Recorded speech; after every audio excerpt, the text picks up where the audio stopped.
Hello, I'm Nick Hyla of Dungeons and Designers. I am Ben Schwartz, and this is our associate, Cody Alexander, and this is the first episode of Dungeons and Designers, where we do Dungeons and Dragons content. Today, we will be making one of our favorite characters, Bender Rodriguez from Futurama in all his glory. We're going to be going through what race he would be, what classes he would be, some of the items that he might have, and other things like that. So we'll just get right into it. Nick. Yes. What race are we making Bender Rodriguez? Well, I mean, he's a robot, right? So he has to be the Warforged race.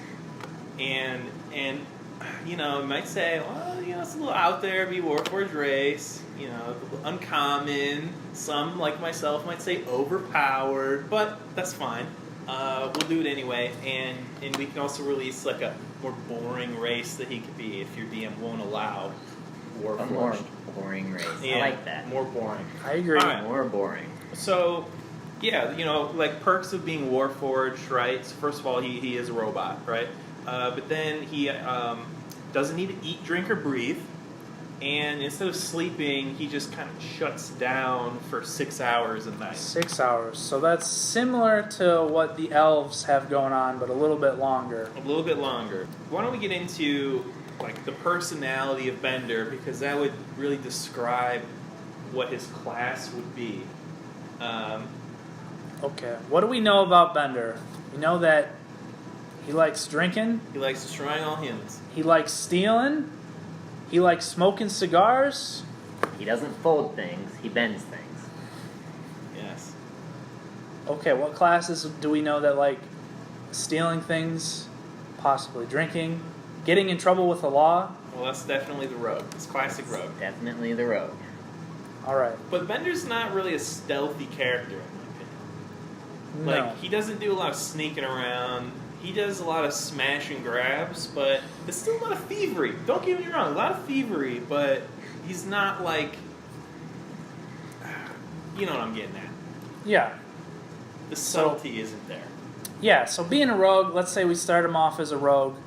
What's he going to get? He's going to get a D8 as his hit die. He's going to get light armor proficiency, which, being a Warforged, doesn't mean anything to him. No. Simple weapons, that's good. You know, he can walk around with the crowbar hitting people. Thieves' tools, that's absolutely important. Dexterity and intelligence saving throws. Bender he's smart. He's got those intelligence saving throws. He's possibly a mastermind of sorts. Oh, I don't know about mastermind. I was thinking more thief. Thief. Classic. Okay. That's the classic. Well, okay, let's start him off at level 1. Yeah, we're gonna jump in and we're gonna fill out our character sheets. So we're gonna answer from top to bottom on these questions here, right? So we have Rogue One, he's Warforged. What would his background be? Ooh. Why don't we take a look? Do you have backgrounds pulled up over there? I can. You can. So let us peruse, and hopefully we can make this go a little quicker for the viewers, but... I'm thinking thief is criminal. Criminal would be a good background. That would probably be a good background. Or possibly charlatan? Charlatan. Oh.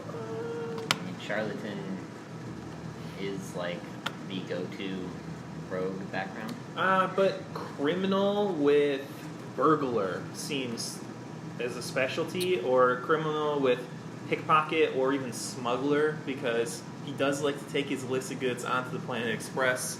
True. And so I think criminal is probably the way to go. And you know, Bender has a lot of criminal contacts, so the feature would definitely fit. He's always going to have access to a contact that would be able to get him messages about possible things to steal, or a way to sell some of the things that he does end up stealing. Okay. Cody, you agree with the criminal background?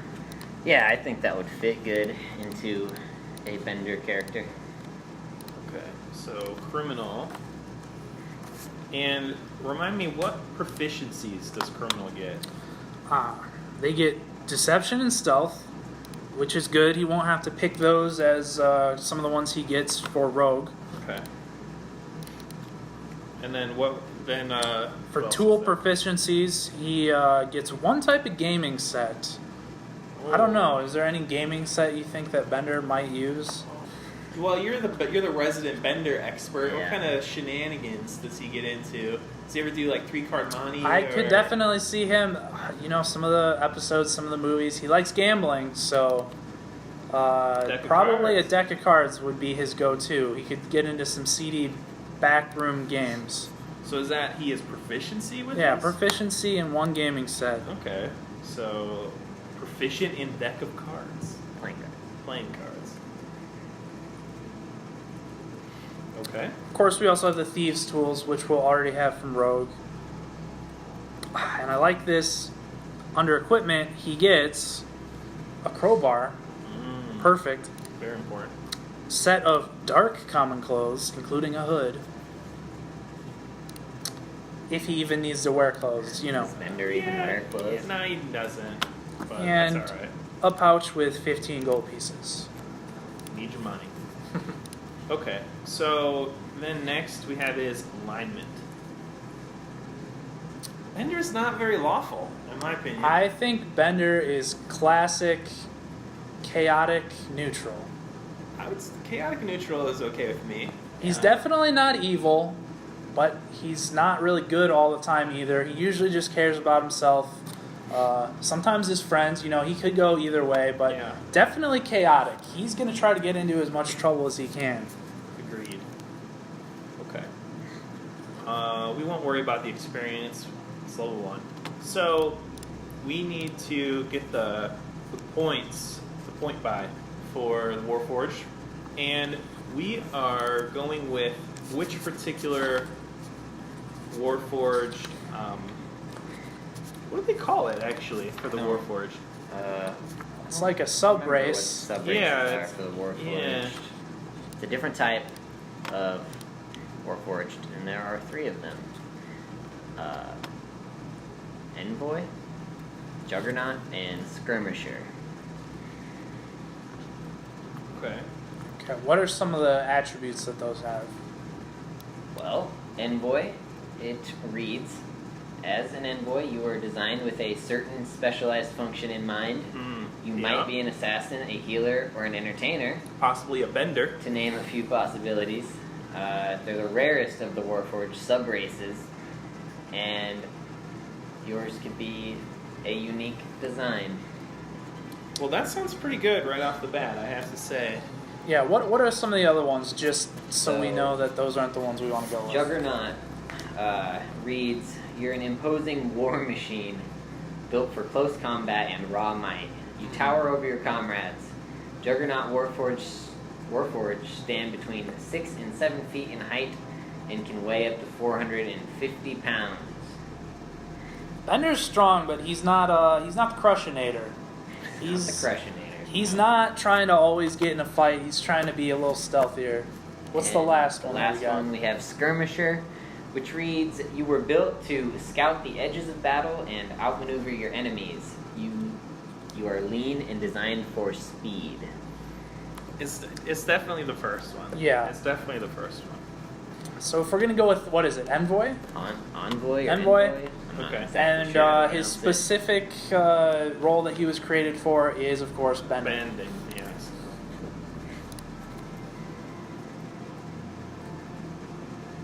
Okay, what are some of the traits that he gets specifically for that? Well, he gets this thing known as specialized design. As the name implies, most Warforged were built to fight in the last war.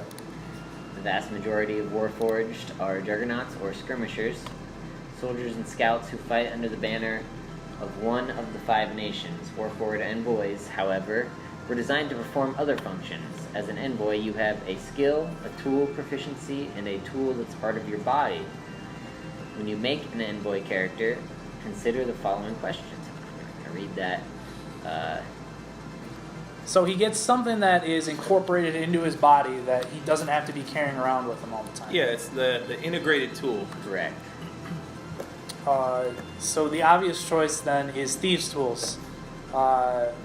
Bender, all the time in the show, will open up his chassis, pull out his Thieves' Tools, and be able to use them without anyone realizing it. So that seems like the good option. Yeah, that's fantastic. So I'm going to go ahead and put that under the features and traits, integrated Thieves' Tools. Yeah, so what are the perks for integrated tool? So the perks for integrated tool is you choose one tool you're proficient with. This tool is integrated into your body, and you double your proficiency bonus for any ability checks that you make with it. So it's basically expertise. Again. Now you must have your hands free to use the integrated tool. Okay. So that might slow you down a little bit, but I don't think it's going to hurt that much. Yeah, that also means that we don't need to give him expertise for the Thieves' Tools. We can choose... He gets an extra one for whatever skill we think he needs. Right. Okay. And so what about the stats? The strength, dexterity, the abilities. Abilities. Okay. Yeah. So I think we're definitely going to want to do. This is probably easiest for everyone that's following along to do. Just go with the point buy instead of rolling. If you really want to make it interesting, you can roll your own character, but you could get some really wonky scores and end up with low points where you don't want them. Yeah. So I just have the point buy calculator pulled up on my computer here. We have custom race, and we need to put in the racial bonuses. So do you have the list of...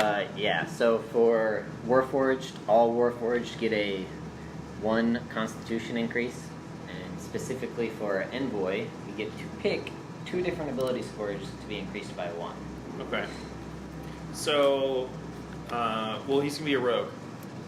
So definitely dexterity. Dexterity is the obvious choice. So we have Constitution and Dexterity, and that means we have 1 left to... assign. Here's the problem with Bender.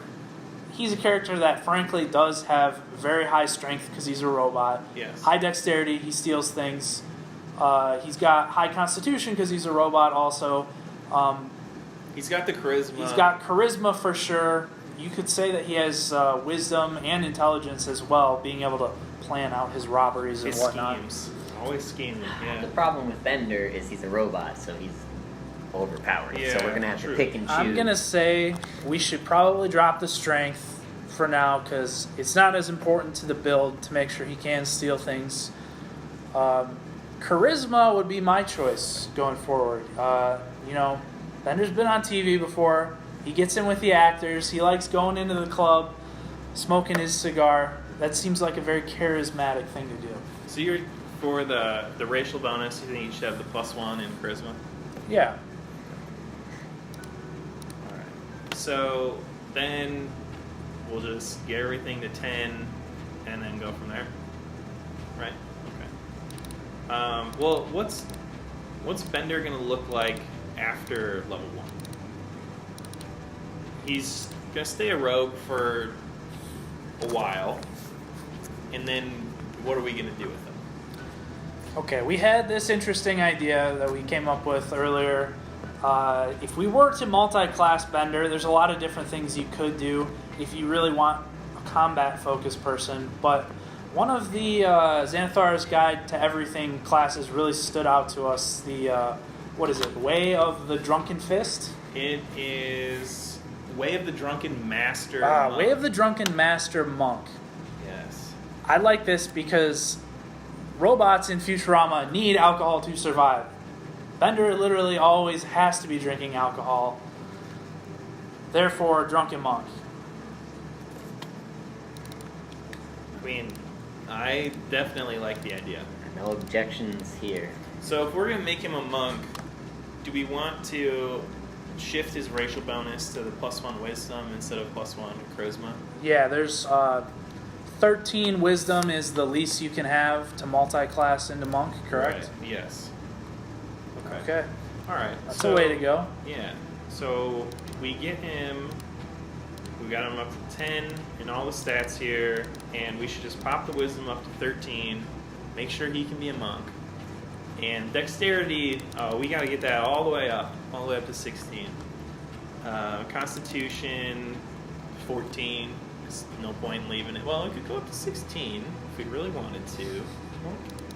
But we would be over by 1 point, so we can't.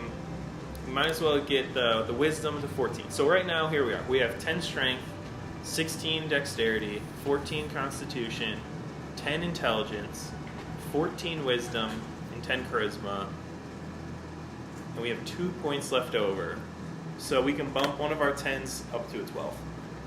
And this is where the strength versus charisma debate would come in. And I think it's really up to the viewer. If you want, he's a robot. He's Bender, so he's kind of charismatic, but he's a robot. So I'm leaning towards strength. Ben's leaning towards charisma. Cody, what do you think? Well, it really is just kind of what Bender that you want to play, because he can really go anyway. I personally would say charisma over strength, just because whenever I've seen Futurama, he's always more of a, not really a loudmouth, but he likes to delegate tasks. He's probably also going to need the ability to deceive and persuade people if he's going to be running around as a rogue. All right, I'll concede that. So we bump the charisma up to 12.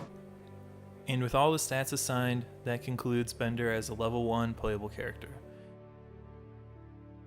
If you enjoyed the video, drop a like down below, and if you want to see more content, hit subscribe or head over to our Patreon page. Thanks for watching.